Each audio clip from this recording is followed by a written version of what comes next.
ఓం శ్రీ మాత్రే నమః. ఇప్పుడు తెలియచేసేటువంటి అంశము వ్యాపార అభివృద్ధి కోసం ఒక ఆదివారం నాడు గుర్తుపెట్టుకొని తప్పనిసరిగా ఇలా చేయండి. డెఫినెట్గా వ్యాపార అభివృద్ధి ఉంటుంది. అంటే ఎక్కువ మందికి వ్యాపార అభివృద్ధి లేక అని అర్థం కాదు. వ్యాపార అభివృద్ధి ఉంటుంది, దిష్టి తగిలి కూడా ఒక్కొక్కసారి తగ్గిపోతూ ఉంటుంది. బిజినెస్ తగ్గటం అని అంటారు. అంటే దృష్టి దోషము కూడా ఒక కారణము. ఆ నరదృష్టి, నరఘోష, ఏడుపు ఇవన్నీ కూడా పోయి వ్యాపారం చక్కగా 3 పువ్వులు 6 కాయల్లా విరజిల్లాలి అని అంటే ఒక్క ఆదివారం నాడు డెఫినెట్గా ఇలా చేయండి.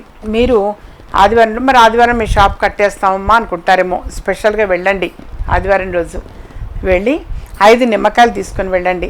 5 నిమ్మ పండ్లని కూడా ఇలా 4 భాగాలుగా కట్ చేయండి. కింది వరకు కట్టవద్దు, జస్ట్ నిమ్మ పండుని ఇలా చాకుతో ఇలా కట్ చేయండి. పైన ఇది అడుగు మాత్రం కట్టవద్దు, టోటల్ పండుగానే ఉండిపోతుంది.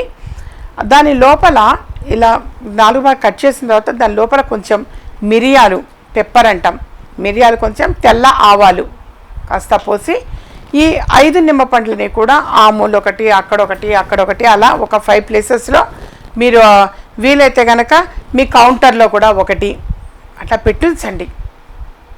అలా పెడితే దృష్టి దోషం అనేది పోతుంది, దిష్టి పోతుంది, నెగటివ్ పోతుంది, ఏడుపు పోతుంది. ఇలాంటివన్నీ కూడా తొలగిపోతాయి నాన్న. ఇక మళ్ళీ దుకాణం తీసాక మరుసటి రోజు సోమవారం నాడు ఎవరు తొక్కని ప్రదేశంలో అవన్నీ కూడా తీసి ఒక్కొక్క ఎందులో అన్న పెట్టేసి ఉంచి ఎవరు తొక్కని ప్రదేశంలో విసిరేయండి సుమా. దారిలో వేయటము ఇట్లాంటి పిచ్చి పనులు చేయొద్దు ఎవరు కూడా. 4 కూటములు వేద్దాము, షాప్ బయట ఇట్లా విసిరేద్దాము, లేదా పక్క షాప్ వాళ్ళ ముందేద్దాం, అలాంటి పనులు మంచివి కాదు. చాలా చాలా తప్పు. తెలిసి తప్పు చేయొద్దు. ఎవరు తొక్కని ప్రదేశంలో వేసిరండి నాన్న. అలా చేశారంటే దృష్టి దోషం తొలగిపోతుంది. అలాగే వ్యాపారము చక్కగా పుంజుకుంటుంది, వ్యాపార అభివృద్ధి అనేది ఉంటుంది. మా ఛానల్ సబ్స్క్రైబ్ చేసుకోండి, మరికొంతమందికి షేర్ చేయండి. ఇలాంటి మరిన్ని ఇంట్రెస్టింగ్ వీడియోస్ చూడాలనుకుంటే మా ఛానల్ని సబ్స్క్రైబ్ చేసుకోండి.